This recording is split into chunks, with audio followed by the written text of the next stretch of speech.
Boa noite a todos e todas. Estamos começando hoje, dia 16 de outubro de 2024, mais uma reunião online, né, da nossa Liga Acadêmica de Saúde Esportiva, a LASE, o FTM, sediada em Uberaba, Minas Gerais. Lembrando sempre que a nossa liga é uma liga multiprofissional, interdisciplinar e que utiliza de diferentes vertentes de atuação dentro da área de saúde esportiva, diferentes cursos e profissões, para discutir, interagir e trazer conhecimentos acerca de assuntos ligados à saúde esportiva e à saúde do atleta. A gente convida, né, a todos que estão assistindo esse vídeo para se inscreverem no nosso canal e acompanharem os conteúdos que a nossa liga vem trazendo aí de tempos em tempos, sempre com essa temática. E aí, seguindo, né, com a nossa programação de hoje, nós temos o prazer de trazer uma convidada que é egressa, né, da nossa instituição, da UFTM e da nossa liga, né, uma nutricionista esportiva, Giovana Nunes. Ela vai se apresentar, né, mas já fazendo aqui uma pequena introdução. Ela é certificada em nutrição esportiva, né, pelo Colégio Americano de Medicina do Esporte, é antropometrista nível 1, certificada em nutrição, e a Giovana vem trazer aqui um assunto que é de grande interesse para todos, não só para aqueles que são da nutrição, mas para aqueles que praticam os esportes de força e potência, né? Giovana, queria te agradecer demais aí pela sua participação conosco, agradecer ao Flávio, que é o novo coordenador discente do curso de nutrição, que fez essa articulação com você, que pôde viabilizar a sua presença aqui, né? Também já deixar comunicado a todos os ligantes que nesse início de semestre nós tivemos algumas mudanças no corpo diretivo da Liga, né, com o Flávio assumindo a coordenação discente, no lugar da Marina, né, com o Fred assumindo a coordenação discente do curso de fisioterapia, né, no lugar do Igor, e com o Igor e a Luísa assumindo a vice-presidência e a presidência, respectivamente, da Liga, nos lugares do Bruno e do Felipe, né, que se formaram. Então, são mudanças que vão acontecendo de tempos em tempos, que algumas são necessárias por conta de formação, né, de saída mesmo de egressos e formados, né, e que são bastante saudáveis para que também haja uma renovação da Liga, novos olhares, novos horizontes, novas sugestões, né. Acho que a Liga também cresce bastante com isso e segue adiante nas suas atividades. Então, parabéns aí aos novos ingressantes nesse corpo diretivo, né? Luísa, Igor, Flávio, Fred e o Bruno, né, que assume também a secretaria da LASE no lugar do Flávio, né, que passa agora para a coordenação discente da área de nutrição. Então, que essa nova equipe trabalhe em bastante sintonia, bastante articulada, para que a gente consiga seguir, né, com as nossas atividades a todo vapor, né? Giovana, obrigado mais uma vez pela sua presença. Fique à vontade para iniciar a sua apresentação e a dinâmica que você preferisse, perguntas durante ou ao final. Acho que aí você pode ficar muito à vontade para combinar com os nossos ligantes aqui sobre isso, tá bom? Tá ótimo. Eu que agradeço novamente o convite. Para mim é sempre uma honra estar voltando tanto ao FTM quanto à LASE, que eu já fiz parte da Liga, para falar sobre nutrição esportiva, que é um assunto que eu amo abordar também, que eu amo compartilhar mais conhecimento com os futuros nutricionistas, futuros colegas de profissão, ainda mais em uma equipe multidisciplinar, que até mesmo pela atuação aqui na área clínica, eu vejo o quanto é importante ter esse compartilhamento, né? E hoje a gente vai falar um pouquinho, então, sobre essas estratégias nutricionais para os esportes de força e potência. Antes de começar, gente, se vocês quiserem me perguntar durante a apresentação, pode perguntar. Eu só não sei se eu vou conseguir ver, mas aí vocês vão me auxiliando aí. A gente vai falar, então, sobre estratégias nutricionais para os esportes de força e potência, focando principalmente em performance e desempenho, hipertrofia, que é uma das adaptações fisiológicas que a gente espera desses esportes, dessas modalidades esportivas. E aqui eu trouxe o tema de saúde no título, mas acaba que eu não vou conseguir abordar tanto ele ao longo da aula, porque pensando em envelhecimento, em longevidade, a gente sabe que a perda de força, o declínio de massa muscular, é um dos fatores que mais comprometem o envelhecimento.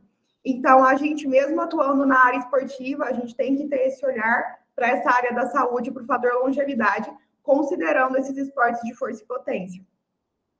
Então, começando, quais são as modalidades que envolvem também a força? Porque muitas vezes a gente pensa em força e pensa só em musculação, por exemplo, né? Mas a gente esquece que o atletismo, principalmente os lançamentos ou as provas de sprint, 100 metros, 200 metros, são esportes de força e potência, principalmente explosão, e até mesmo o maratonista, às vezes, pode ter treino de força envolvido nessa preparação para uma maratona.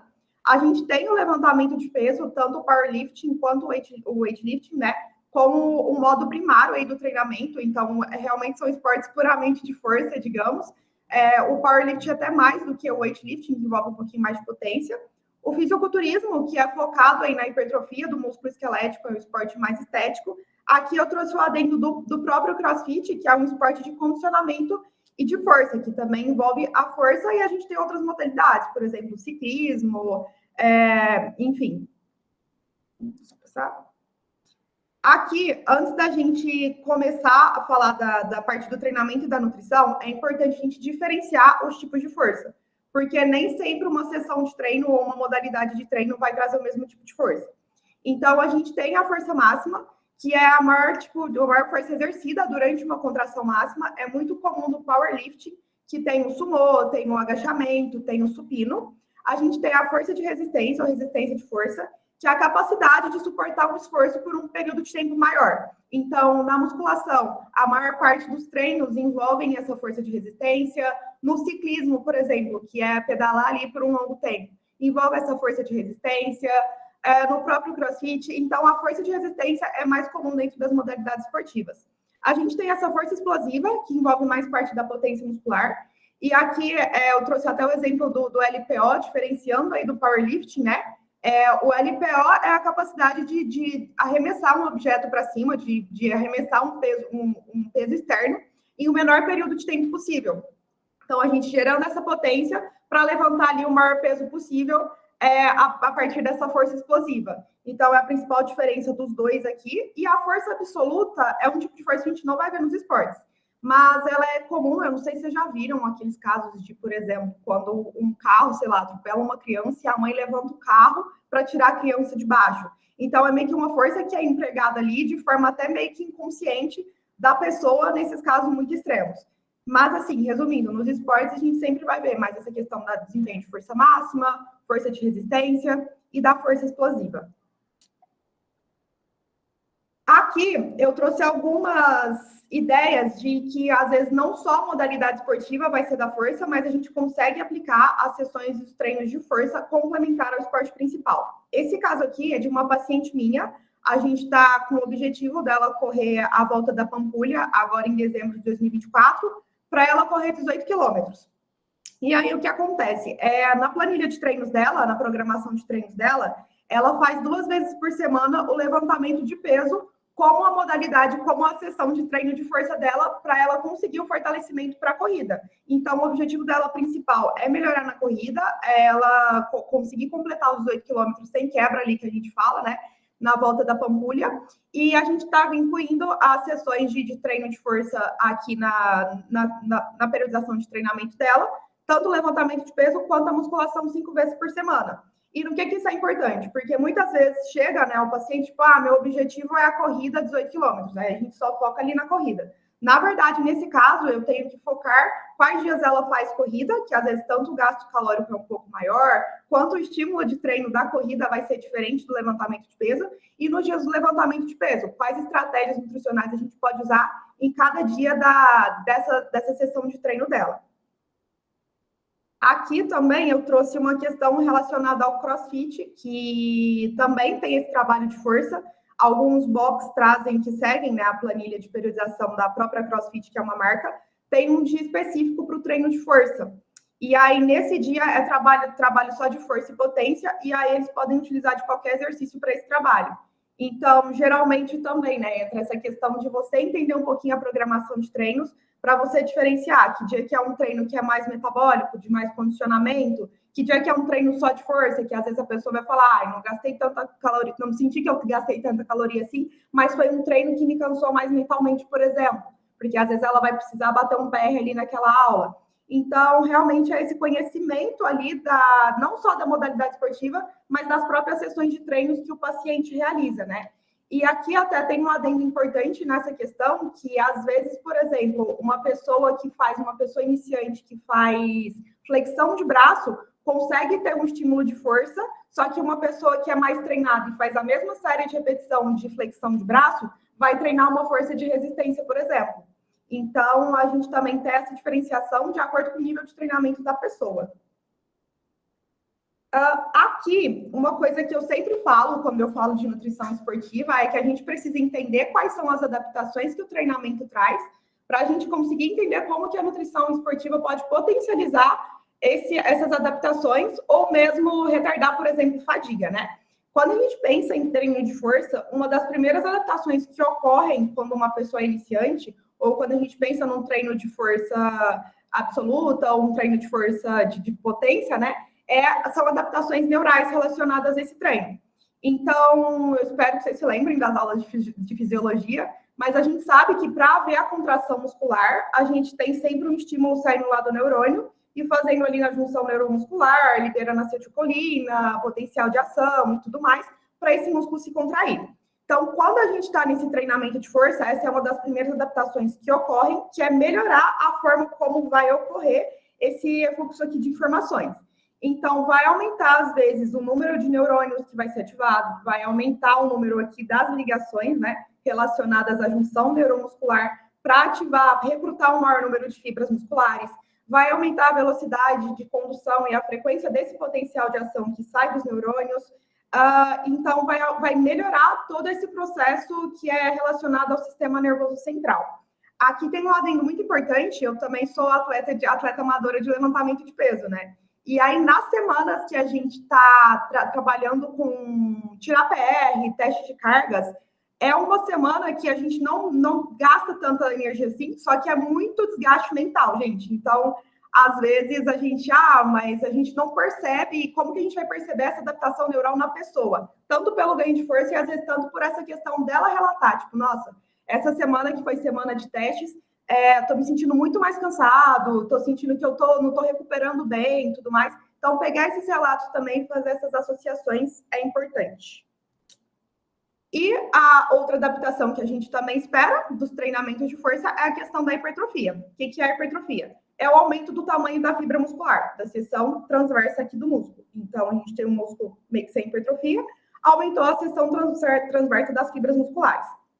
A gente tem que diferenciar sempre a hipertrofia da hiperplasia, que a hiperplasia é o aumento da quantidade de fibras musculares, então aumentar fazer novas fibras, e a hipertrofia realmente é a própria fibra crescendo.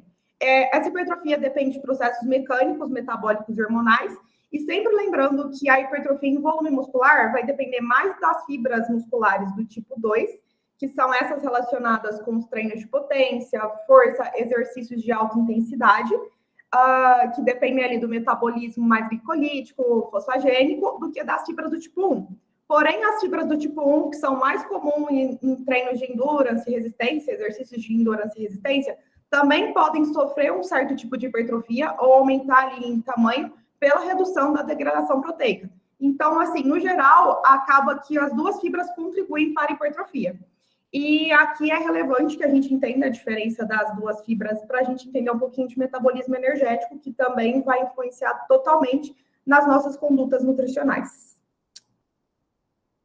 E como que ocorre essa hipertrofia? A gente tem algumas teorias, né? Uma das teorias que explicam o processo de hipertrofia é a teoria do dano muscular. Então, aqui, ó, eu trouxe até uma imagem para vocês verem, que de dois tecidos musculares, esse daqui foi pós-exercício, que está falando, que foi 14 séries de 5 repetições, 30 segundos de intervalo de bíceps, né?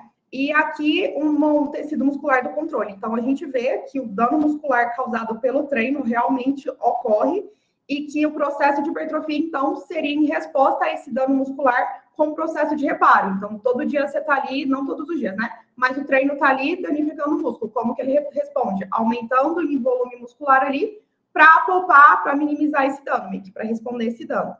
Então, qual é o processo que seria isso, né? O dano muscular vai gerar ali uma resposta do nosso sistema imune, e o nosso sistema imune vai ser responsável por ativar células satélites inativas que ficam ali perto da fibra muscular. E essas células satélites vão fazer a fusão com novas fibras musculares, ou então elas vão fazer a fusão com as novas fibras musculares ou com novas células satélites para aumentar essa hipertrofia muscular. Então, a fibra muscular pode ter mais núcleos, para formar mais síntese proteica, ou ela pode formar novas fibras musculares, mas é mais comum que ela se junte à fibra ali já existente. Então, ao longo do tempo ali de treino, né, a ideia seria que as células satélites são responsáveis por essa fusão aí, construção, aumento da fibra muscular. A gente também tem a teoria pelos fatores nutricionais e principalmente hormonal, que aí envolve vias metabólicas, a via da mTOR, e eu vou explicar aqui um pouquinho para vocês. Uma das primeiras questões é que o próprio treino resistido, a própria contração muscular, já sinaliza a mTOR, que é a via de sinalização de síntese proteica. Então, pelo próprio treino, a mTOR já vai estar ativada, vai ativar as células satélites, vai ativar a via aqui da S6K, e aí, com isso, vai estimular a síntese proteica e aumento do volume muscular, e também a questão de fatores hormonais. O IGF-1, o próprio GH, a testosterona, também vão ativar a via da mTOR, e aqui, se eu não me engano, está faltando a insulina, mas a insulina também, e a própria testosterona ativa diretamente o núcleo para fazer esse aumento de síntese proteica. E a gente tem que lembrar que, como fatores nutricionais, a própria leucina, que é um aminoácido, ativando a mTOR para estimular essa via de sinalização aqui para a síntese proteica. Então, essas seriam as duas teorias principais para a questão da hipertrofia como uma adaptação. Então, a gente já viu duas adaptações que tem: o aumento da força em si, força-potência, e a hipertrofia muscular. Não necessariamente, gente, uma pessoa que tem muita hipertrofia, por exemplo, um atleta de fisiculturismo, ele vai ter o mesmo nível de força, às vezes, de um atleta de LPO que não tem tanta hipertrofia assim. Então, são adaptações que ocorrem, mas modalidades ali diferentes, então a gente sempre tem que ter essa clareza, né? Que às vezes uma pessoa que tem muito músculo não necessariamente representa que ela tenha mais força. Outro ponto que a gente precisa pensar sempre que a gente fala de nutrição esportiva, independente da modalidade esportiva, guardem isso, é entender o metabolismo energético que está ativo ali durante aquela atividade física. Entender quais vias metabólicas estão trabalhando, quais estão predominantes, e aí a gente consegue entender fatores que a gente pode trabalhar de estratégia nutricional para influenciar a demanda energética, fatores de fadiga, e a gente conseguir elaborar melhores as estratégias dessa forma. Nesse caso, eu trouxe aqui o gráfico mostrando as 3 vias energéticas principais, né? A via do fosfatogênio, que ela predomina em exercícios de curtíssima duração, então aqui até 10 segundos, ó. Exercícios realmente, por exemplo, de fazer um snatch, fazer uma carga máxima no LPO, de dar um tiro, às vezes, de 100 metros no atletismo. Então, são exercícios que precisam de uma energia muito, muito rápida. A via glicolítica, que é a via da glicose, piruvato, lactato. Então, nesse caso, a glicose não entra no ciclo de Krebs, então a produção de energia ainda continua rápida, mas a duração pode ser um pouquinho maior. Aqui, geralmente, eles colocam de 90 segundos a 120 segundos para a via glicolítica. E a via oxidativa, que pode depender tanto de glicose quanto de ácido graxo para formar ATP, para formar a molécula de energia, né? E geralmente são exercícios de maior duração. Lembrando que, independente da modalidade do sessão de treino, todas as 3 vias estão ocorrendo juntas, mas uma predomina sobre a outra. Então, por exemplo, como eu falei, se é um exercício de curtíssima duração, fazer uma carga ali de snatch, vai predominar a via da fosfocreatina. Se é um exercício ali de até 2 minutos, correr 400 metros, vai predominar a via glicolítica. Então, a gente sempre tem que ter claro isso. E aqui, só lembrando vocês de como que funciona, né? A via da fosfocreatina, a creatina aqui ligada com fosfato, o fosfato vai, se precisar de energia, vai quebrar, formar, juntar com ATP, formando o ATP aqui como forma de energia para a contração muscular. Então, isso é muito rápido. Obviamente, a gente não consegue gerar muito ATP, mas a gente consegue gerar ele de forma mais rápida. E a via glicolítica, nessas atividades de potência moderada com duração um pouquinho maior, é a glicose formando piruvato, e esse piruvato, ao invés de ir para o ciclo de Krebs, ele forma o lactato. E aí, lembrando vocês também que esse lactato não é o que causa fadiga em alguns exercícios de alta intensidade, tá? O lactato pode ser um marcador, mas o que causa fadiga é o excesso de ácido mesmo, de H+ dentro do músculo. Mas o lactato acaba entrando como um marcador de fadiga. Aqui, eu trouxe para vocês essa tabela mostrando mais ou menos o predomínio de força e do metabolismo em alguns tipos de treino. Então, quando é um treino de resistência de força, por exemplo, uma pessoa da musculação, que está lá fazendo 4 séries de 15 a 20 repetições, com pausas ali de 50 a 90 segundos. Vai predominar, muito provavelmente, essa via glicolítica, porque até ele fazer as 15 repetições, vai passar um pouquinho ali de 1 minuto, por exemplo. Um treino de resistência de força também, 6 a 12 repetições, 120 segundos, 60 a 120 segundos. Vai predominar um pouquinho da glicolítica, um pouquinho da via da fosfocreatina.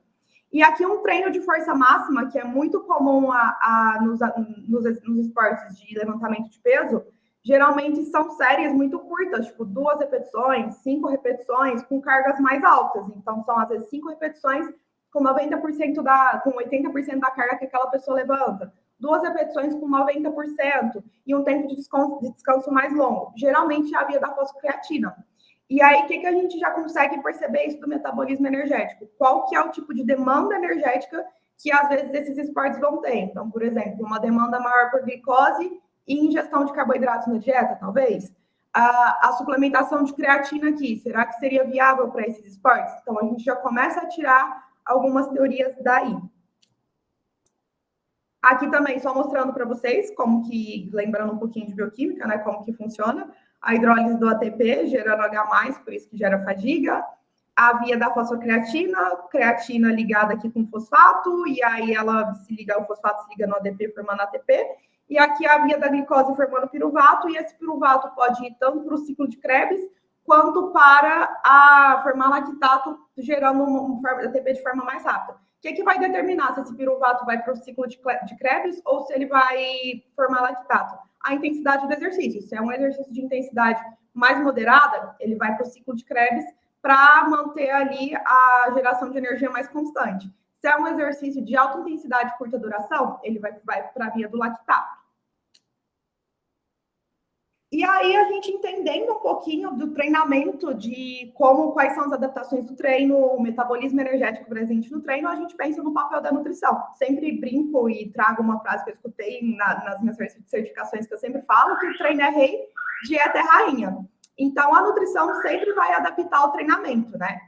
Qual que é o papel da nutrição no caso dos esportes de força? Abastecimento, então, fornecimento adequado de energia para as sessões de treino. Melhora da composição corporal. Muitos desses esportes têm categoria de peso, principalmente ali os esportes de levantamento de peso, o power, tanto weightlifting. Então, a gente tem que ter essa preocupação com a composição corporal do atleta, principalmente o peso adequado. A recuperação desse treinamento, promover melhores adaptações do treino e a prevenção de fadiga. Nesse caso, quais são os principais causas de fadiga? A fadiga neural, que é o que eu expliquei para vocês quando eu estava falando da força, que às vezes você pode ficar muito cansado, você fala, nossa, mas parece que eu nem treinei, eu estou muito cansada mentalmente. A questão do declínio da acidez do pH intramuscular, gerando maior acidez, pode levar a um certo nível de fadiga. E a fadiga metabólica mesmo, que é a pessoa tá sem estoque de energia, uma pessoa que, sei lá, que não está comendo carboidrato na dieta direito e quer desempenhar bem no treino. Ela não vai desempenhar bem no treino. Então, a gente tem em mente essa questão. Aqui, eu trouxe o papel da periodização nutricional também, porque ela sempre vai seguir a periodização de treino da pessoa. Eu peguei até o exemplo aqui de uma periodização simples, só para exemplificar para vocês, que geralmente uma periodização de treino vai ter uma etapa preparatória, com um treino preparatório geral específico, e a etapa competitiva, e que a nutrição vai se adaptar também a isso. Por exemplo, não dá para eu querer fazer uma estratégia de redução de gordura muito brusca em uma pessoa que está em um período de fase competitiva. Então, a gente tem em mente para também trabalhar estratégias nutricionais, periodização nutricional, de acordo com isso. Geralmente, na fase de preparação geral, o volume de treino é um pouco mais alto, mas a intensidade desse treino é mais baixa e moderada.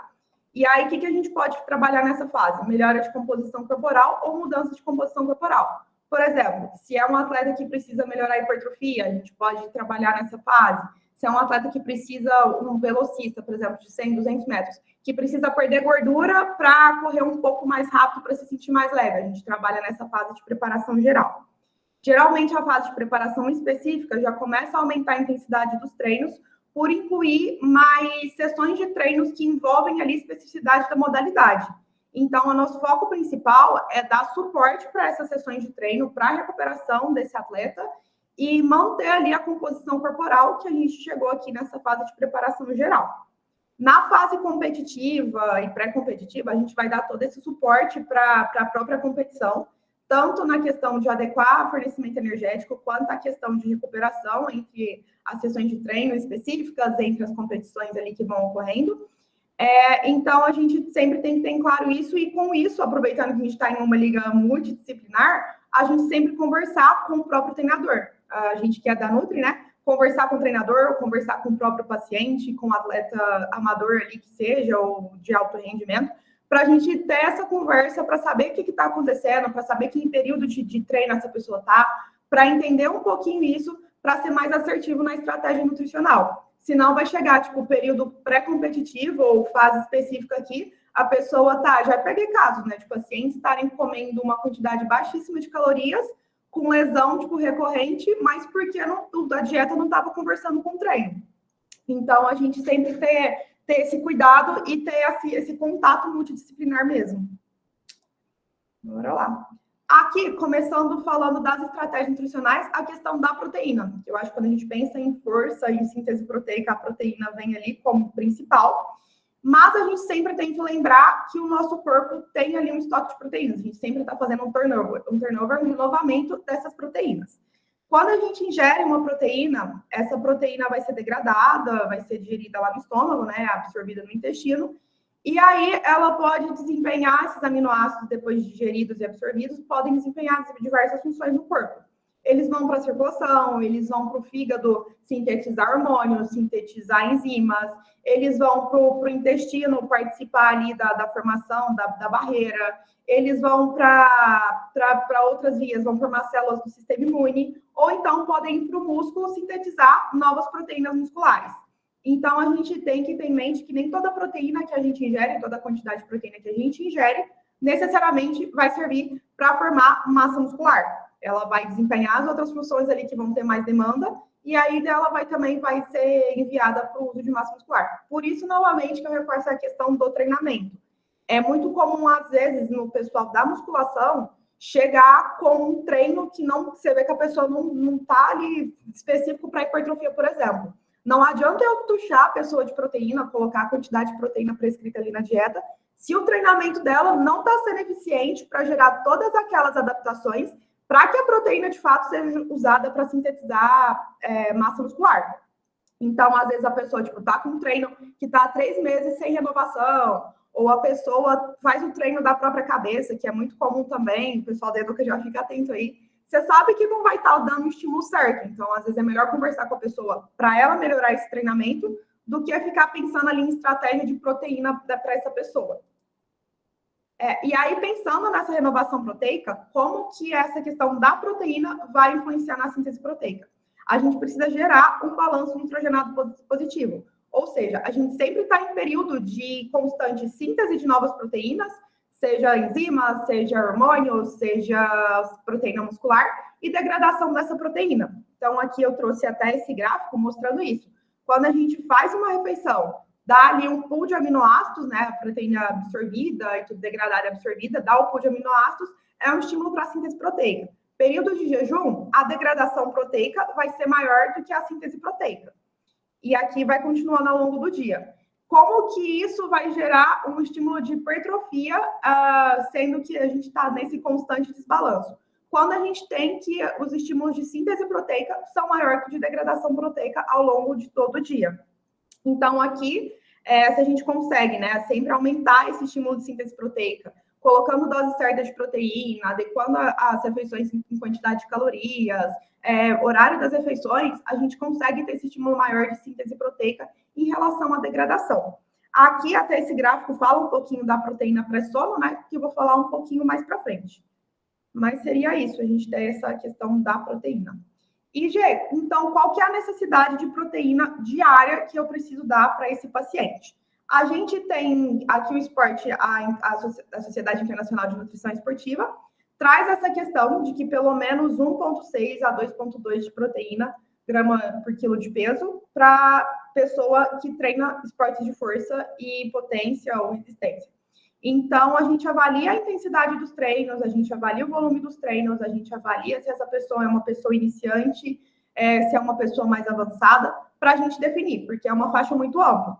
Então, por exemplo, se é uma pessoa iniciante, que nunca treinou nada na vida, que tem uma alimentação toda desregulada, a gente não precisa dar logo 2,2 gramas por quilo de peso. A gente pode começar com 1,6 e ir aumentando à medida que essa pessoa vai melhorando no treino, vai melhorando na adesão à dieta, e assim a gente vai progredindo.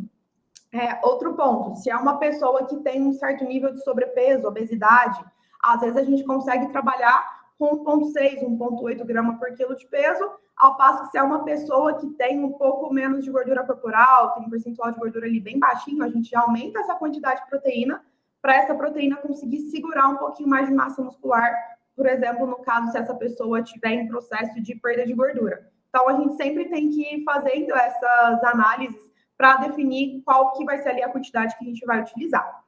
Ponto importante, fracionamento ao longo do dia. Aqui, esse posicionamento traz em doses de 0,25 a 0,55 gramas por quilo de peso, o que daria em torno de 20 a 40 gramas de proteína por refeição. Lembrando que 40 gramas de proteína não são, por exemplo, 40 gramas de frango, né? Que a proteína está dentro do alimento. E para maximizar a síntese proteica muscular, pelo menos 3 a 4 gramas de leucina e 10 gramas de aminoácidos essenciais. A gente consegue isso com a própria alimentação mesmo. Então, principalmente alimentos de origem animal, proteínas de origem animal, trazem geralmente uma quantidade legal ali de leucina. E aí a gente sempre pensar que a ingestão energética depende também desse balanço nitrogenado positivo, depende dessa ingestão energética. Não adianta só eu pensar na proteína, mas se eu não adequar também carboidrato e quantidade de gordura, senão a pessoa vai acabar utilizando essa proteína para gerar energia e não para construir músculo. Aqui, pensando também no fracionamento de proteínas, esse artigo saiu ano passado, e aí ele fez um estudo avaliando se era necessário mesmo fracionar em doses de 20 gramas em ingestão de proteína. O que ele fez? Deu uma dose de proteína de 20 gramas, se eu não me engano é esse verdinho, deu uma dose de 20 gramas de proteína e uma dose de 100 gramas de proteína, e avaliou durante 12 horas como que ficaria as taxas de síntese proteica e de degradação proteica. E aí, o que eles viram é que parece que dar 100 gramas de proteína após 12 horas, como a proteína demora mais para ser digerida e absorvida, a síntese proteica continuou aumentando ao longo dessas 12 horas, enquanto a oxidação de proteína não aumentou tanto assim, continuou mais ou menos estável. Ao passo que quando eles deram 20 gramas de proteína, a síntese proteica aumentou, mas um certo período ela estabilizou, porque passou ali 3, 4 horas, e a oxidação de proteínas aumentou. E aí eles viram que talvez não seria necessário, não seria primordial fazer o fracionamento de proteínas em 4 refeições por dia, pelo menos, como a gente sempre fala e assim a gente sempre vê por aí, né? Que às vezes pode ser que às vezes dar uma dose de 100 gramas de proteína não influenciaria tanto assim na síntese proteica. É mais importante a ingestão diária de proteínas do que necessariamente fazer esse fracionamento de proteínas. E aí, aqui ele traz algumas conclusões. Então, se a refeição for 5 horas de intervalo, a gente ingerir pelo menos 20 gramas de proteína. Se der um intervalo maior, tipo 6, 8 horas, a gente pode aumentar essa ingestão de proteínas, que não necessariamente o nosso corpo vai absorver só 20 gramas. Eu não sei se vocês lembram dessa teoria, né? Nosso corpo só absorve 20 gramas de proteína. Não, nosso corpo absorve toda a proteína que a gente come, mas a forma como ele vai utilizar, que a gente não garante que vai tudo para questão da síntese proteica muscular. E aqui, o que eu trago de visão para vocês em relação a esse estudo é que acho que vocês nem imaginam quanto que é 100 gramas de proteína em termos de alimentos, né? Então, se a gente for pegar 100 gramas de proteína transformando em frango, por exemplo, daria 300, 400 gramas de frango cozido. Então, para uma pessoa consumir isso tudo em uma refeição só, é um volume muito grande e que provavelmente dificultaria a adesão dela à dieta, provavelmente ela ficaria, tipo, quando você vai no churrasco e fica muito cheio o dia todo. Então, casos para a gente se pensar. Pensando em adesão, em volume de alimento, pode ser mais interessante, sim, continuar fracionando proteína no dia. Mas cada caso é individual. Aqui é realmente só um adendo que eu trouxe desse artigo para a gente pensar nessa questão da proteína. Alguém falou da questão do frango, sim. Exatamente, porque assim, imagina, você comer 300 gramas de frango, vai ficar pensando no frango o dia inteiro. E ainda estou falando do frango, que é uma boa fonte de proteína. Aqui a gente também tem a questão da ingestão de proteínas antes do sono. Durante o sono, como a gente fica ali no período de jejum, né? A teoria é que a gente tem uma taxa de degradação proteica maior que a de síntese proteica, porque a gente não está comendo, não está estimulando nada.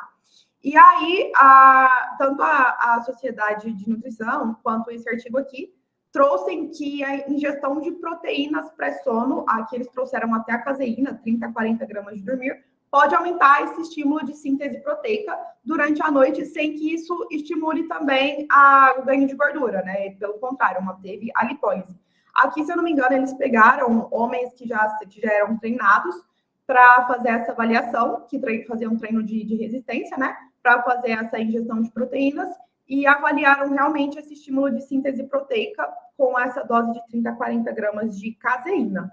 Aqui é muito difícil também a gente conseguir colocar a caseína, porque geralmente o pessoal vai suplementar ou whey protein, ou algum outro tipo de proteína. Então, acho que ficaria não financeiramente viável, né? Mas seria um pouco desnecessário a gente usar só a caseína. E a questão de que a caseína pode trazer algum desconforto de digestão em algumas pessoas.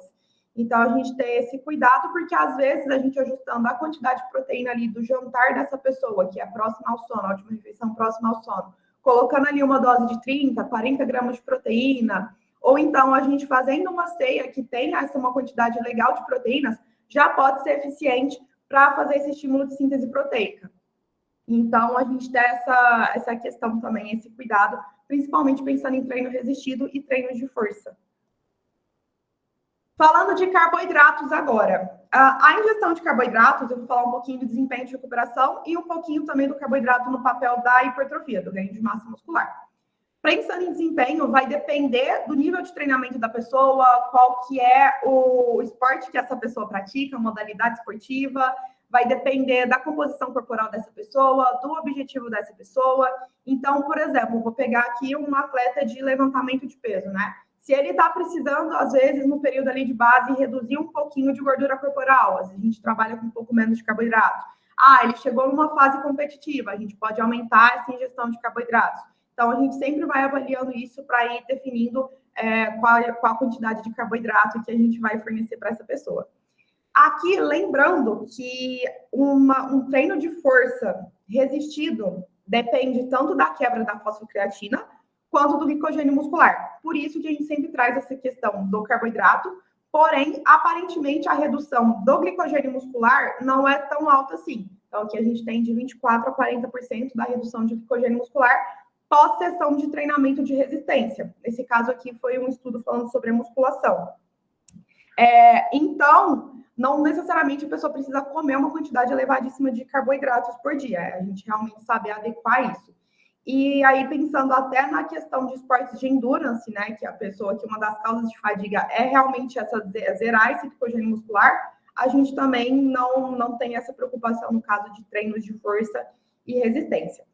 E aí a gente pensa na ingestão de momentos estratégicos antes do treino, durante o treino, depois do treino. Quando são pessoas que treinam todos os dias no mesmo horário, por exemplo, treino todos os dias às 6 da tarde, a gente consegue distribuir bem essa ingestão de carboidrato ao longo de todas as refeições do dia. Sempre falo que o pré-treino de alguém começa na refeição pós-treino do dia anterior, porque todas ali estão conversando entre si sobre recuperação e sobre essa reposição de energia para o treino seguinte. Então, a gente consegue pensar dessa forma também.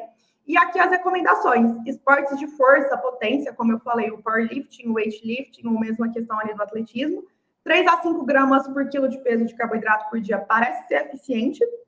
A mesma questão. Como que eu sei que eu vou dar 3 ou 5 gramas? Avalie o nível de treino da pessoa, avalie o objetivo da pessoa, avalie a composição corporal da pessoa, como que a pessoa chegou até você. Será que ela já comia muito carboidrato? Será que ela já comia pouco carboidrato? E aí você consegue decidir. Fisiculturismo, 4 a 7 gramas por dia. E aí a gente tem uma recomendação geral de 3 a 7 gramas por dia em quilo de peso, né? Para praticantes no geral. Aqui é legal a gente comentar também que geralmente as pessoas que são mais experientes vão ter também uma experiência de ingestão, né?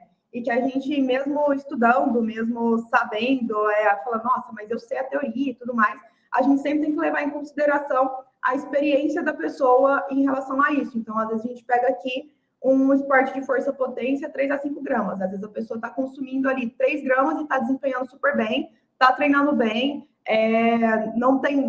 você não vê melhora de performance aumentando mais carboidrato, então não tem necessidade disso. Sempre leva em consideração também a experiência da pessoa.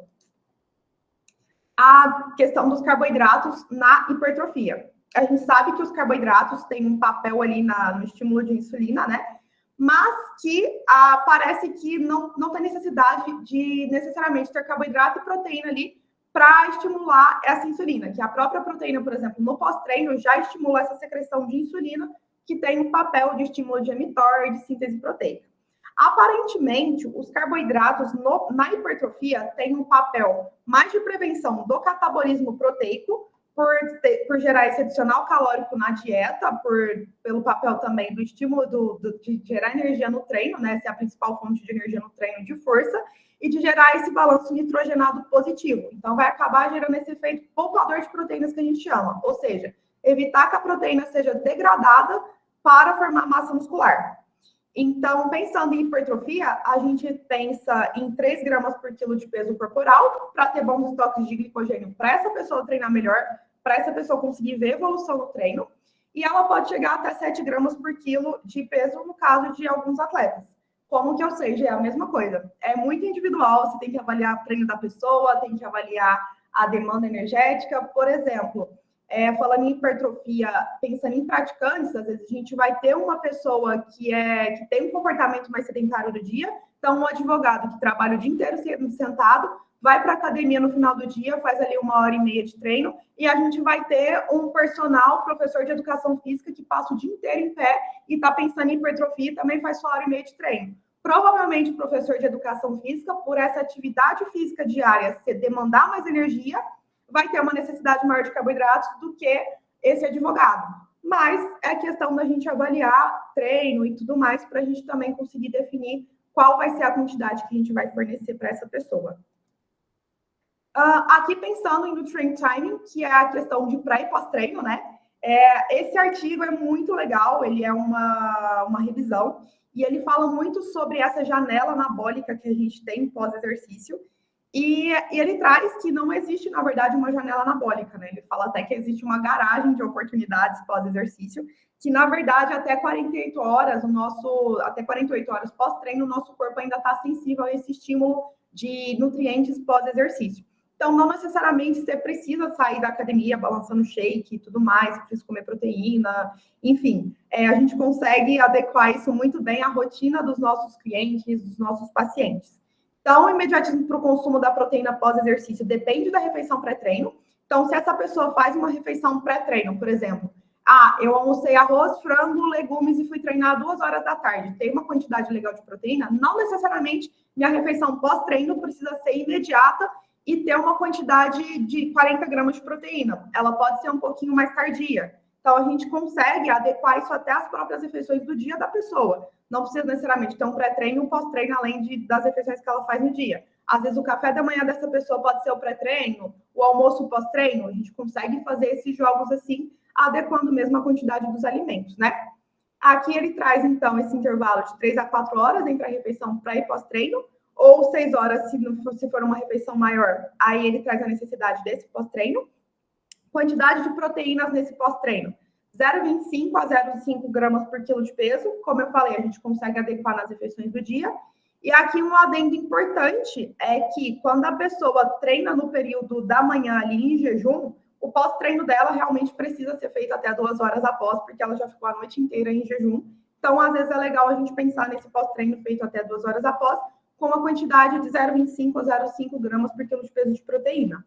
Agora, o resto dos horários de treino, mais para o meio da manhã, final de tarde, a gente consegue adequar muito bem com as refeições que essa pessoa já realiza na rotina. Sempre falo também que hoje em dia a gente trabalha muito com atleta que é mais amador, né? Atleta recreativo e tudo mais. Então, a pessoa já tem uma rotina muito corrida. O papel da nutrição, na verdade, é encaixar também a alimentação, a dieta dentro da rotina dessa pessoa. A gente não quer complicar ainda mais para ela ter uma dificuldade de adesão. Então, a gente sempre tem que pensar nesses pontos também. E aqui, pensando na parte de carboidratos, como eu falei, Parece que o consumo de carboidratos imediatamente após o treino não estimula mais síntese proteica, porque as próprias proteínas já trazem esse efeito de estímulo da insulina.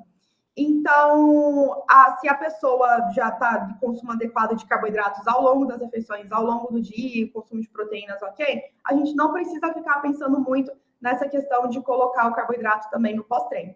Quando que o carboidrato vai ser muito, muito importante no pós-treino? Quando a pessoa faz 2 sessões de treinos por dia. Isso é muito comum, às vezes, em atletas de levantamento de peso, atletas realmente, né, de atletismo, atletas de crossfit que seguem, às vezes, planilhas de treino, e aí tem uma sessão de treino de força de manhã, uma sessão de condicionamento à tarde. E aí, quando essa pessoa faz 2 sessões de treino no dia, período de manhã e tarde, a gente precisa pensar na reposição desse estoque de glicogênio entre as sessões de treino. E aí a gente pode trabalhar com 1 grama quilo por peso entre a cada 1 a 4 horas antes do treino, né? E aqui 1 a 2 gramas quilo nas primeiras 4 horas, para que a pessoa consiga realizar bem a segunda sessão de treino. Ou a segunda sessão de treino para do dia seguinte. E aí, quando a pessoa realiza uma só sessão de treinos no dia, então é uma pessoa que, como eu falei, treino todos os dias ali no finzinho da tarde, não necessariamente ela precisa de um pré-treino. Nossa, você precisa comer um pré-treino 1 hora antes, precisa comer um pré-treino meia hora antes. É realmente a questão de você conversar com a pessoa, ver se ela prefere comer antes, ver como ela se sente nos treinos, ver qual que é a disponibilidade dela para fazer essa refeição. Senão, a gente consegue adequar a distribuição de carboidratos ali nessas próprias refeições do dia, para que ela já tenha estoques de energia suficiente para ela conseguir desempenhar bem esse treino. Muitas vezes, essa refeição pré-treino imediata, que a gente fala ali 1 hora, 30 minutos antes, rica em carboidratos, o papel do carboidrato é manter a glicemia e ter esse efeito poupador do uso de glicogênio. Então, se é uma pessoa que faz um treino muito longo, por exemplo, 1 hora e meia, 2 horas de treino, às vezes pode ser legal, sim, a gente pensar num pré-treino imediato, mesmo que as outras refeições estejam ajustadas, para que tenha esse efeito poupador do uso de glicogênio na sessão e ela consiga terminar bem o treinamento dela, ela consiga desempenhar bem ao longo de todo o treino ali. E aí, pensando na necessidade de gorduras, a gente não tem muita questão assim em relação à gordura. A gente segue geralmente os padrões ali da ingestão diária mesmo para pessoas saudáveis. Aparentemente, 25%, 30% da ingestão diária na forma de gorduras, do valor energético total. Quando a gente pensa em redução de gordura corporal, 0,5 a 1 grama de quilo por peso por dia, a gente trabalha em grama por quilo de peso também. E a gente pensar que no caso de síntese proteica, de treinamento de força, acho que no geral, né, saúde no geral, a gente dá preferência para gorduras mono e poliinsaturadas. Mas aqui trazendo essa questão das mono e poliinsaturadas para estímulo de síntese proteica, tem a ver com a questão da gordura saturada em excesso, tá? Pelo amor de Deus, em excesso, pode gerar não um nível de inflamação, mas pode ser um pouquinho mais inflamatória quando ela está em desequilíbrio ali na alimentação. E, às vezes, por esse fator, ela prejudicaria a síntese proteica muscular. Mas aí a gente dando preferência para mono e poliinsaturadas, azeite, sementes, abacate, enfim, aí depende muito da preferência da pessoa, a gente já consegue adequar bem essa ingestão na dieta também. Aqui só lembrando que muitas vezes as pessoas chegam com uma ingestão alta de proteínas na dieta, né? Estão comendo, tipo, 200 gramas, 300 gramas de proteína, almoço e jantar, principalmente carne vermelha, 7, 8 ovos ou até mais por dia, pensando que é o que vai fazer diferença. E muitas vezes esses alimentos também são fontes de gorduras e gorduras saturadas por serem de origem animal. Então, a gente às vezes tem que fazer um papel de educação nutricional também em cima disso, explicando dessa adequação de nutrientes para os nossos clientes. Aqui eu trouxe uma questão do ômega 3, porque saiu esse tempo para trás, que o ômega 3, a suplementação, poderia estimular a síntese proteica muscular, porque, teoricamente, o ômega 3 atua aqui, né, melhorando a função de membrana celular, e os receptores, os ligantes de insulina, receptores e transportadores aqui de aminoácidos estão na membrana celular. Qual que seria a teoria? Melhorando a função de membrana, melhoraria todas essas ligações aqui, o transporte de aminoácidos e tudo mais. Então, melhoraria a síntese proteica, a sinalização da mTOR. E aí, o que a gente tem de evidência?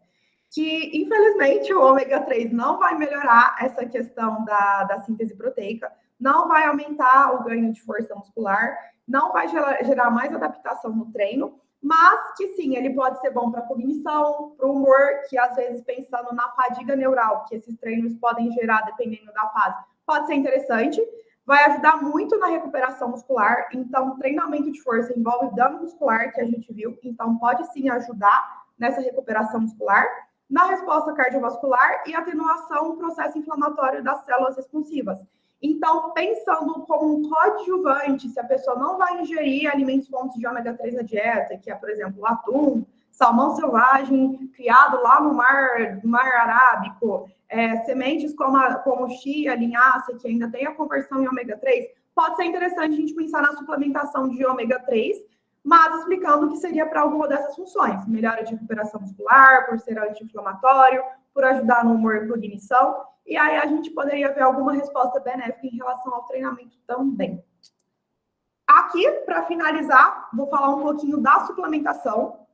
A gente sempre recebe também as pessoas com um desbalanço ali, né? A pessoa está com um mês de matriculada em algum esporte e a pessoa já está tomando 1.001 suplementos. E aí você tem que fazer o processo inverso de retirar aquele suplemento para melhorar a alimentação da pessoa, para organizar a rotina da pessoa. Muitas vezes eu falo que a gente aqui como Nutri é mais personal organizer da rotina da pessoa do que de fato Nutri, porque às vezes tá tudo tão bagunçado ali, a pessoa já tá tomando tanta coisa que você fala, não, calma, vamos começar pelo básico primeiro, né? E aí a gente sempre lembra que o básico é essa dieta balanceada, depois a gente começa a pensar nessas estratégias de nutrição esportiva, como eu falei, a questão do pré-treino, pós-treino e tudo mais, para depois a gente pensar na suplementação. E nunca o inverso.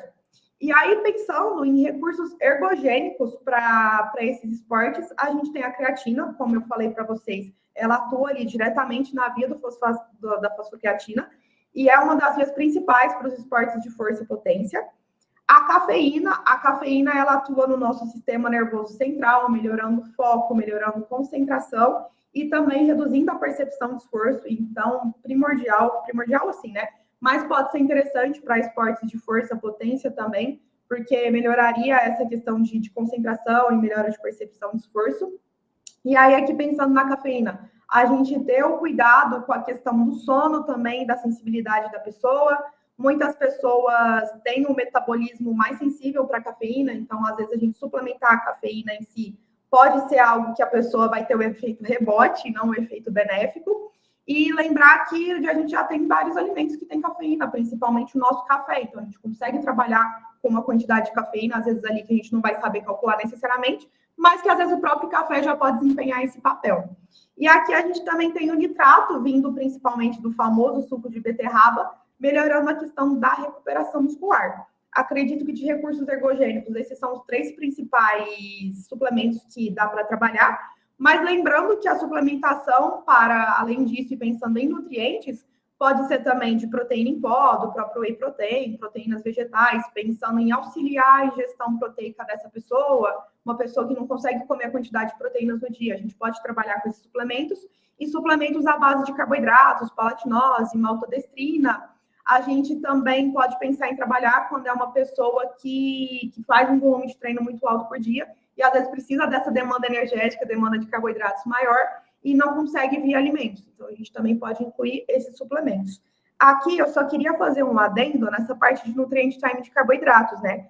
A gente tem ali que quando a gente tem algum evento esportivo, a gente precisa aumentar a ingestão de carboidratos próximo a esse evento. Então, é o que a gente chama de carb load. Então, 2, 3 dias antes desse evento, a gente aumenta essa ingestão de carboidratos para 8, 10 gramas por quilo de peso em esportes de endurance, ou seja, maratona, corrida, ciclismo, às vezes até um campeonato de crossfit, a gente consegue fazer esse trabalho. E aí, a gente tem a questão de que quando é um esporte de levantamento de peso, do weightlifting, aqui eu estou trazendo até uma experiência pessoal, tá? A gente vai fazer só uma repetição de cada movimento ali. Então, teoricamente, a gente não necessariamente trabalharia com esse carb load nas vésperas. A gente pode manter ali uma dieta mais adequada. Acho que é isso. Deixa eu só ver aqui a pergunta. Balancear a dieta, ajustar a rotina, realmente para desempenho no esporte? Sim. Realmente. E assim, gente, hoje em dia eu vejo a prática esportiva como um estilo de vida mesmo, sabe? Então, sem dieta balanceada, descanso, uma rotina organizada, minimamente organizada, com horário de treino, com horário para trabalho, com horário para você fazer sua refeição, com sono adequado, você não vai conseguir desempenhar bem, não vai conseguir manter uma boa performance. Acho que é isso. Muito obrigada a vocês. Nós que agradecemos a você, Giovana, pelo conteúdo, né, pela excelente palestra, você conseguir condensar tantas informações assim numa apresentação bem objetiva, né? Vou deixar os ligantes aqui à vontade para perguntar. Teve alguns comentários no chat que eu já leio daqui a pouco, mas antes o pessoal ir se animando aqui para perguntar, Giovana, eu queria saber de você, assim, por curiosidade mesmo, dentro da sua atuação profissional, se você tivesse como listar, talvez, um, dois ou três erros mais comuns de suplementação que você tem encontrado na sua rotina clínica, você conseguiria trazer aqui para a gente quais seriam esses erros mais comuns que você tem encontrado das pessoas que te procuram de suplementação? Cara, eu acho que o erro mais comum que eu tô vendo hoje é o erro, por exemplo, da creatina. Então, a pessoa tá com um mês de treino, a pessoa já tá tomando creatina. E eu falo assim, gente, vamos esperar a adaptação do treinamento primeiro, que às vezes vai levar 3 meses, 6 meses para ela acontecer, porque senão você vai estar tomando creatina e tá tomando ela à toa ali. Poderia ser um período que você tá economizando dinheiro, comprando outro alimento para sua dieta, investindo em alguma coisa do seu treino, você tá comprando um suplemento que ainda não vai ser tão necessário.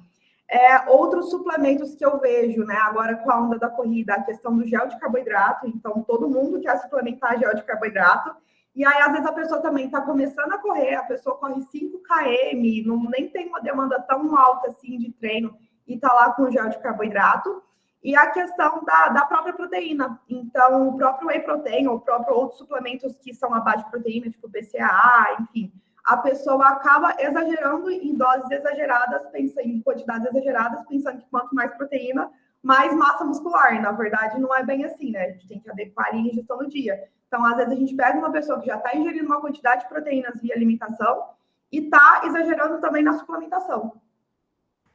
Perfeito. E são 3 suplementos que, teoricamente, funcionam, né? Não são suplementos tipo que, igual o BCA pensando em ganho de massa. Não funciona, não tem evidência que funciona. São 3 suplementos que funcionam, mas o pessoal não está sabendo suplementar ou quando usar.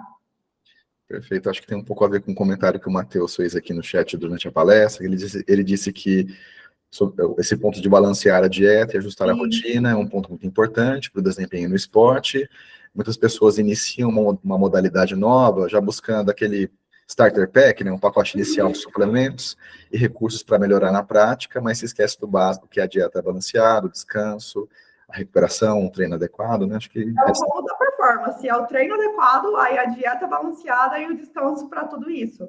Não tem muito segredo, assim. Suplemento vem como realmente a cerejinha do bolo. E você entende que uma parte desses erros aí que você apontou é por conta dessas pessoas talvez buscarem informações em fontes imprecisas, em fontes que careçam de respaldo científico. As redes sociais, acho que nesse ponto, acabam tendo uma contribuição negativa, importante, porque talvez pessoas que não são qualificadas para falar sobre esse assunto ou para instruir sobre esse assunto, acabam, às vezes, usando desses meios para amplificar uma mensagem que pode ser prejudicial, né? Como é que você vê isso, Giovana? Com certeza, é um ponto muito comum que às vezes até aqui no consultório eu falo, gente, cuidado com o que vocês veem na rede social, porque às vezes não é nem que a pessoa fala, você tem que usar, sei lá, o gel de carboidrato, é que a pessoa tá usando e outra pessoa vê ela correndo bem e fala, tem que usar também. Ou então a questão que eu falei da creatina, é muito comum, eu vejo muito comum nos praticantes de CrossFit, né? Vê lá a influencer usando a creatina e acha que vai bater PR, vai aprender todos os movimentos porque tá usando creatina. Não, é o tempo de treino, calma lá, vamos com calma, entendeu? Então, com certeza, a rede social hoje tem uma influência muito grande. E, gente, o que eu escuto de frase, eu vi no TikTok, hora que já vem, eu vi no TikTok, eu peço para chorar, eu falo, não, chega. Dá vontade de pedir para a pessoa não continuar, né? Eu falo, lá vem, o que você viu no TikTok dessa vez? E acho que um problema também, né, Giovana, é essa busca por resultado rápido, né, por uma via rápida de resultado. Sim. E aí eu acho que não é só no treino, eu acho que é em qualquer aspecto da vida, né? Acho que você querer um resultado muito rápido por um atalho, um caminho curto, está sujeito realmente a você ter problemas, né? Algum tipo de problema, né? E no caso a gente está falando de um problema de saúde, né? Com certeza. E aqui vale até ressaltar a questão tipo, do aumento do uso de esteroides anabolizantes sem nenhum acompanhamento, porque às vezes as pessoas estão usando esse acompanhamento médico também, né? Que eu tenho visto no consultório e mesmo de medicamentos para emagrecer, da linha de Ozempic da vida, assim. E eu falo, cara, não tá tendo acompanhamento? Não. Aqui eu vi fulano usando, tô usando também. E aí cabe a gente também fazer todo esse processo de educação com a pessoa, de mostrar os malefícios e tudo mais. Com certeza, acho que é bom que a gente deixe, né, essa mensagem aqui também nessa reunião, porque muitas pessoas podem ter acesso depois a esse conteúdo, né? Acho que fica aí um alerta, né, em relação a alguns modismos, né, dentro da área da medicação com fins estéticos, né, e que acabam podendo prejudicar seriamente aí a saúde das pessoas. Pessoal, tem alguma dúvida que vocês queiram tirar aqui com a Giovana? Acho que vocês poderiam aproveitar aqui o momento, né, que a profissional está aqui presente aqui, para esclarecer dúvidas, até às vezes vocês tenham os treinos de vocês, enfim, né, mesmo que seja uma coisa mais individual, né, fiquem à vontade aí para perguntar. Pode mandar, pessoal. Enquanto isso, vou acompanhar aqui no chat se eu perdi alguma coisa, mas eu acho que não. Só o Matheus que tinha comentado aqui que não aguenta mais ter o teu frango aí na dieta, né? Só alguma dúvida? Fiquem à vontade para perguntar. Eu tenho uma dúvida. Já ouviu falar sobre o uso do bicarbonato, na suplementação do bicarbonato antes? E se, para caso de treino de... acho que mais para resistência ou para...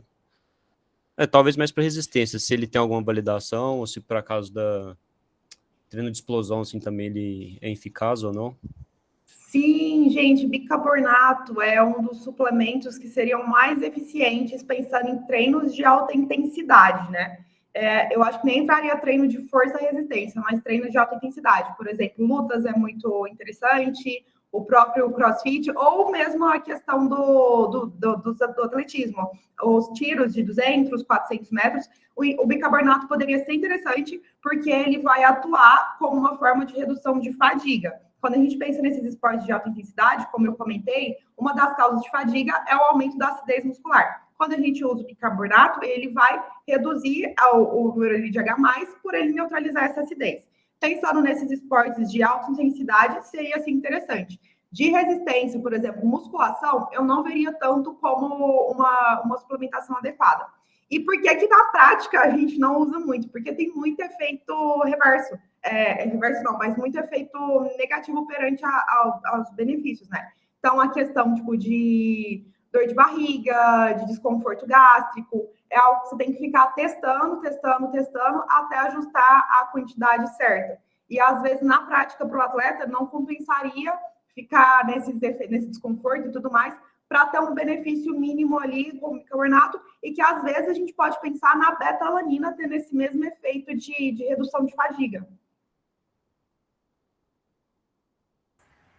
Esclarecido, Flávio? Esclarecido. Muito obrigado. É isso, imagina. Eu ia perguntar exatamente isso, Giovana, sobre se o bicarbonato seria viável caso não a experiência do atleta não tenha nenhuma, como eu posso dizer, um efeito colateral, né, como você disse, essa dor de barriga, etc. Seria uma boa substituição para a beta-alanina? Pode ser muito interessante, com certeza. Além de ser uma forma barata, né, de suplementação, porque você compra no mercadinho ali, você consegue fazer a dosagem, se não me engano é 0,06 gramas por quilo de peso, você faz a dosagem ali por quilo de peso com o atleta, e ele pode testar. Só que aí entra a questão, né, você explica os efeitos colaterais, a pessoa, eu acho que eu não vou querer testar e tudo mais, mas assim, se ele não tem nenhum colateral, é uma suplementação super viável. Perfeito, obrigado, viu? Imagina.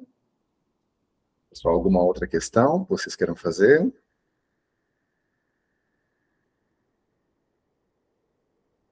Uma coisa que, enquanto o pessoal vai pensando aqui um pouquinho, Giovanni, uma coisa que me chamou a atenção na sua fala, em vários momentos da sua palestra, você teve um cuidado muito grande de, em cada momento, deixar bem claro que a prescrição, né, nutricional, não só na área do esporte, mas acho que fora da área do esporte também, é algo bastante individualizado, né? Uhum. E ela é bastante particular e ela considera todos os aspectos de vida, e aí no caso do nosso tema aqui hoje, de treino, de atividade física daquela pessoa, né?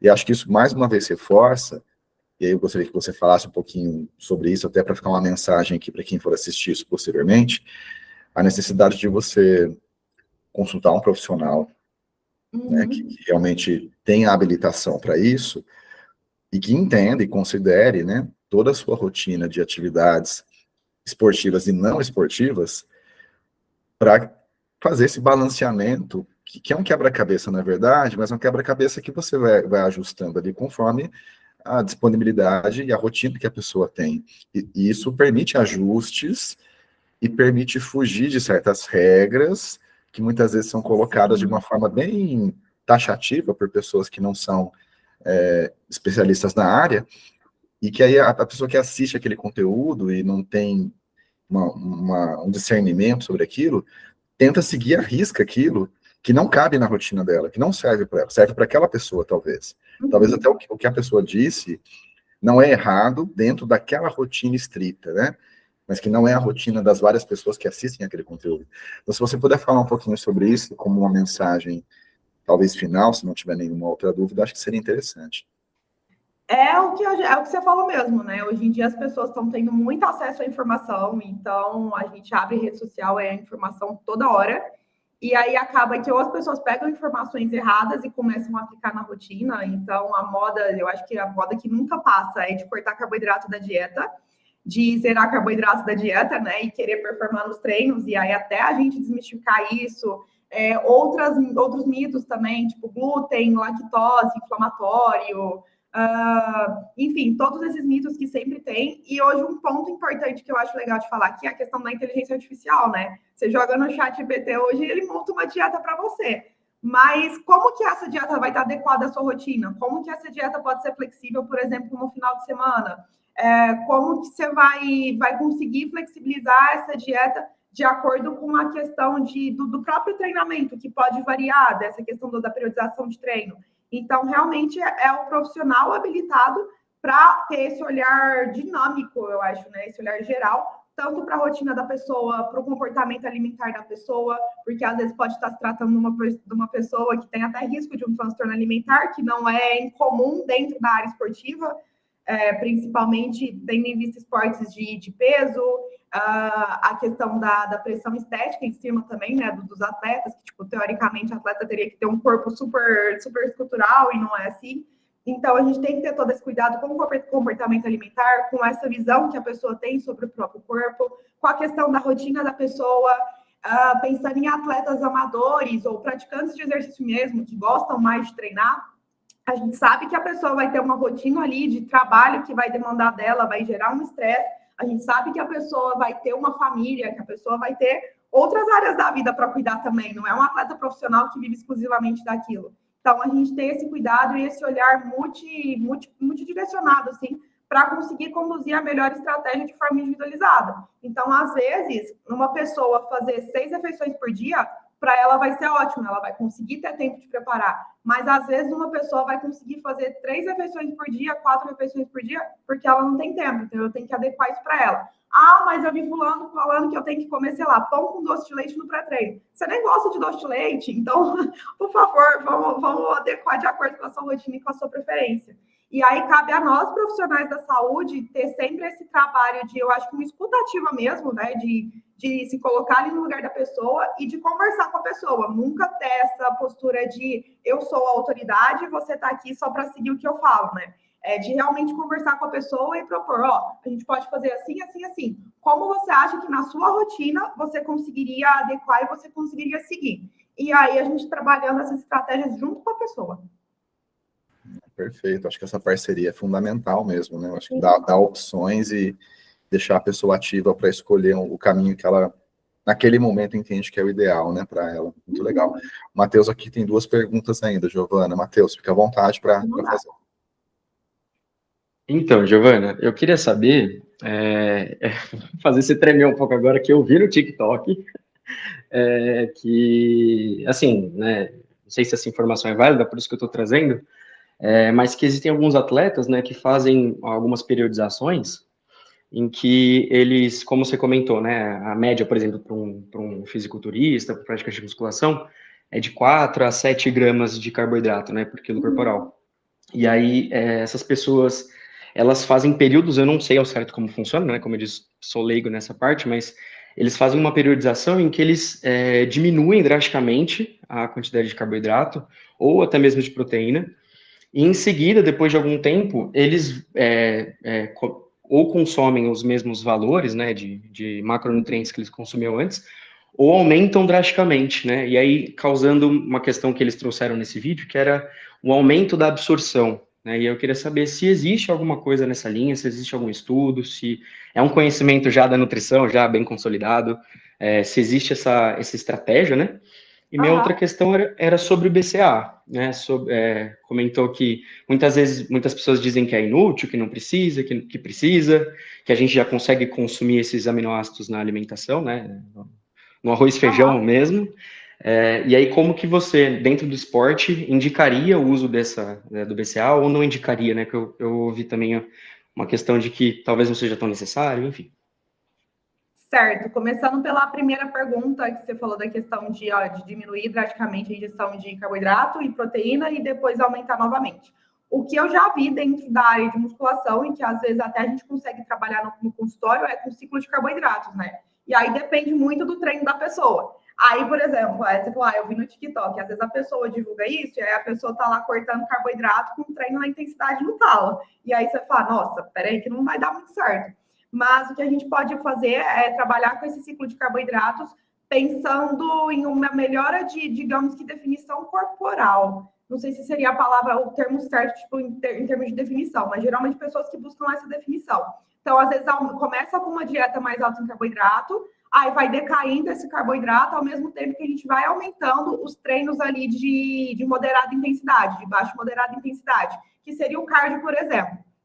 Com esse aumento de cardio, a gente consegue meio que otimizar a função de mitocôndria ali, melhorar a biogênese mitocondrial, e essa pessoa, teoricamente, oxidaria mais gordura. Ela consumiria menos carboidrato e, fazendo mais cardio, teoricamente, oxidaria mais gordura, né? E aí, quando a gente volta a aumentar essa ingestão de carboidratos, essa sensibilidade à insulina da pessoa estaria melhor, e com isso ela conseguiria utilizar melhor esse carboidrato, às vezes, por exemplo, para estimular mais síntese proteica ou para dar aquele volume muscular. Acredito que seja essa teoria que você trouxe do vídeo. Então, não é que melhora a absorção, mas dependendo da estratégia que a gente faça nutricional, que case com o treino da pessoa, pode ser sim que a gente consiga uma melhora de biogênese mitocondrial e uma melhora de sensibilidade à insulina. Aí, quando a gente aumenta de novo essa ingestão de carboidratos, ela consegue meio que fazer um uso melhor desse carboidrato, pensando no treinamento e na estética dela. Mas aí, mais uma vez, depende do treino conversar com a dieta, né? Não adianta falar, vou cortar carboidrato aqui e a pessoa mal está treinando. Então, realmente eu treino ele conversando com a dieta. Eu já vi alguns casos de pessoas fazendo isso, só que são pessoas que, por exemplo, faziam o treino de musculação pela manhã, 1h30, 2 horas, e à tarde voltava e fazia mais cardio. E nem sempre uma pessoa vai ter uma rotina para encaixar 2 treinos por dia, 2 sessões de treinos por dia, todos os dias. Então, é individualizado novamente. Acho que foi isso que você perguntou, né, Matheus? Não sei se eu consegui esclarecer. Sim, perfeito. Inclusive, até o vídeo, né, em específico, era para atletas de fisiculturismo, né, em fases pré-finalização, que estão buscando secar mesmo. Então, acho que é nessa linha. Sim, e aí geralmente eles fazem ali uma última semana, não sei se seria a última semana. Eu não trabalho muito com fisiculturismo, tá? Então aqui eu tô falando mesmo de teoria que eu já vi. Numa última semana que eles fazem esse aumento de carboidrato para meio que o glicogênio aumentar, né? E dar aquele pump no músculo. Mas seria também essa questão. Em relação ao BCA, acaba que na prática clínica, assim, como eu trabalho muito com atleta amador ou praticante, eu não prescrevo, nunca prescrevo BCA, porque pela própria alimentação a gente já vai ter uma boa ingestão realmente.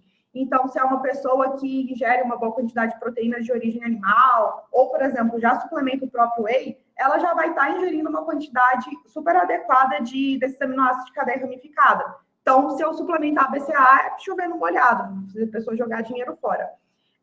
Casos que eu já vi de suplementação de BCA dentro da área esportiva são casos de ultramaratona, por exemplo, que as pessoas correm, sei lá, por 5 dias, pedalam por vários dias, e às vezes não vai conseguir ter uma ingestão adequada de proteínas, ou porque às vezes também a questão é que a pessoa está fazendo essa prova em montanha, pela altitude, questão de saciedade.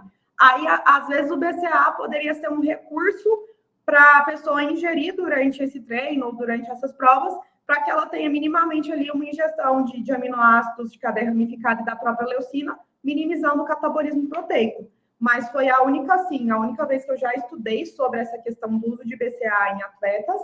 E, às vezes, uma pessoa que, por exemplo, um idoso que, por nada, ele vai comer proteína. Então, ele não come via alimentação, por dificuldade de se alimentar, não consegue suplementar um whey, não consegue suplementar nada de nada. Às vezes, o que pode salvar ele é o BCA. Então, assim, pode ser um caso desse também. Perfeito, Gi. Obrigado, viu? Imagina. Pessoal, mais alguma outra dúvida? Aqui no chat eu não estou visualizando mais nada. Alguém gostaria de perguntar mais alguma coisa? Giovana, acho que o pessoal está satisfeito aqui com todas as explicações da aula e o bate-papo aqui pós-palestra, tá? Eu queria te agradecer muito, né, mais uma vez, em nome da nossa liga, né, e também já deixar aqui em aberto que em outras oportunidades que você possa presencialmente ou em espaços virtuais como esse, voltar, né, a liga. Pode me chamar, que será um prazer. É sempre um prazer para nós aí ter a sua participação e ouvir você trazer, né, cada vez temas de interesse para nós e atualizações, né, sobre esses temas. Então, para nós é muito importante, tá? Queria realmente deixar registrado aqui o nosso agradecimento, né, e desejar uma boa noite, né, a você, uma boa noite a todos, e a todos que depois forem acompanhar esse conteúdo, que façam, né, um grande proveito dele, porque foi apresentado e discutido aqui questões muito importantes, né, não só para quem atua como profissional no meio, mas para quem pratica atividades, né, que envolvem esses componentes que você trouxe aqui, alguns cuidados importantes, né, em busca de informações qualificadas, né, acho que isso é importante. Lógico, obrigada pelo convite, eu agradeço muito a oportunidade de compartilhar um pouquinho aqui também da nutrição esportiva. Espero que eu possa contribuir aqui com o conteúdo, com essas informações bem condensadas, mas que depois teremos oportunidade para aprofundar. Só um último comentário aqui, Joana, só uma brincadeira aqui agora no final, né, para a gente descontrair um pouquinho. Estou dando uma olhada aqui nessa sua foto aqui do agradecimento. Você está levantando com bastante facilidade esse kettlebell aqui, né? Mas ele deve ter uns 12, 14 quilos, né? Uns 14 quilos, né? Esse tava. Mas tá esse fácil. Foi só para foto mesmo, foi só para compor o cenário. Tá tranquilinho aqui, né? Tá bem, tá forte, hein? Sim, graças a Deus. Bom demais. Giovana, obrigada de novo pela presença, Obrigada, pela participação. Um abraço para todos, uma boa noite, uma boa semana. Até mais, obrigada.